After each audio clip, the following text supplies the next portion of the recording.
Bonjour, alors je suis Franck Salin, professeur de littérature française du XVIIIe siècle à l'université Paul Valéry depuis 20 ans déjà.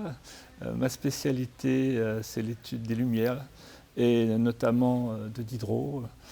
Je dirige la revue Recherche sur Diderot et sur l'encyclopédie, qui est à la fois une revue papier, une revue numérique. J'ai accepté d'être candidat pour la vice-présidence du CEVU.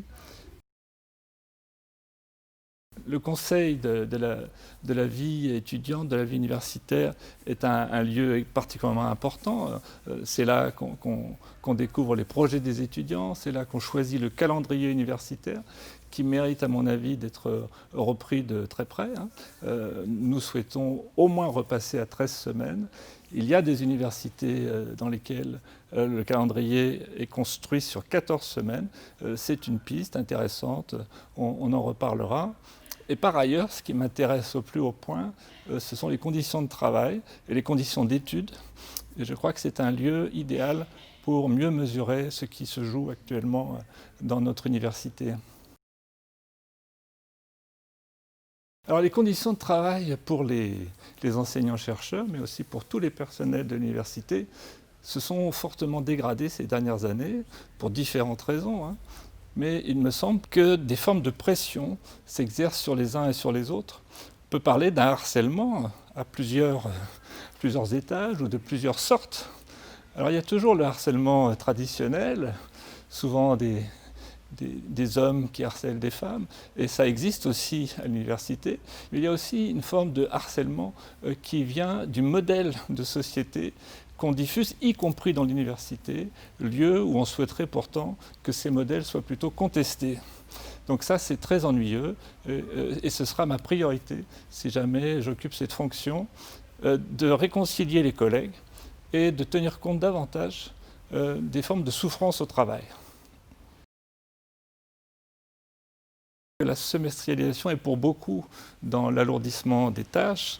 Donc nous mettrons en chantier une réflexion sur les évaluations, en accord avec les étudiants, parce qu'il y a beaucoup d'étudiants qui ont peur que ça leur soit défavorable d'avoir davantage de contrôle continu. Donc il faut que ça se fasse en collaboration ou en discussion, en concertation. La partie évaluation, qui est aussi très très lourde pour les secrétariats.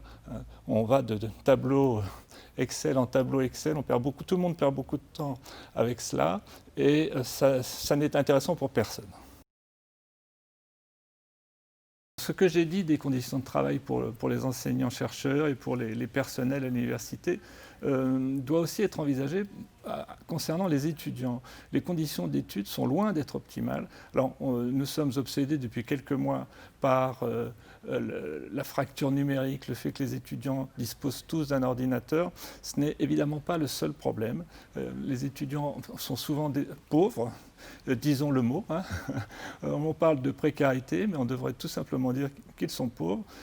Donc nous souhaitons aller encore plus loin que ce qui a déjà été fait à Paul Valéry pour les aider. L'université ne doit pas simplement se reposer sur les autres associations, mais doit avoir un rôle moteur, puisqu'après tout, notre université, l'université de lettres, langues et sciences humaines, doit aussi être un lieu où l'on pense l'évolution sociale, et en l'occurrence, la situation des étudiants, qui n'est pas bonne. Donc nous souhaitons les aider davantage. Alors les étudiants, tous les étudiants, y compris les étudiants étrangers, et parmi eux, on les oublie souvent, les doctorants étrangers, qui aujourd'hui ont des dossiers invraisemblables à remplir pour obtenir une simple chambre de Crous.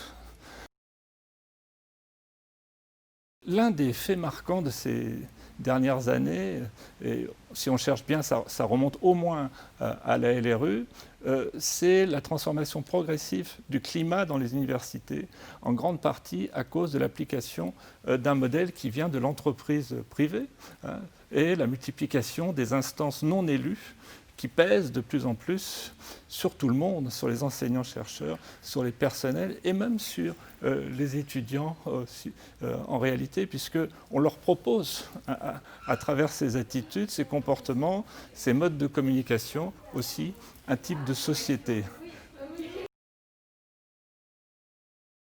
Je ne prendrai qu'un exemple parce qu'il faut bien sûr aller à l'essentiel.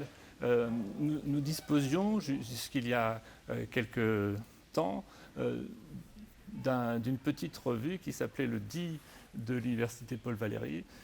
Cet outil n'était pas extraordinaire, il aurait pu certainement être amélioré, mais il avait le mérite d'exister et il ne servait pas à la propagande du président ou de la présidente.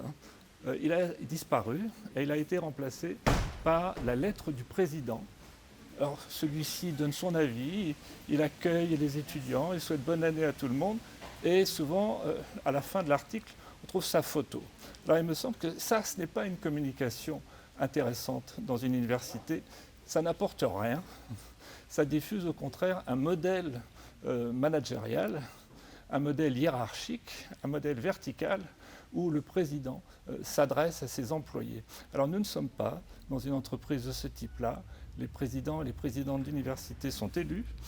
Ce sont des enseignants-chercheurs, donc ils n'ont pas à se prendre pour des PDG.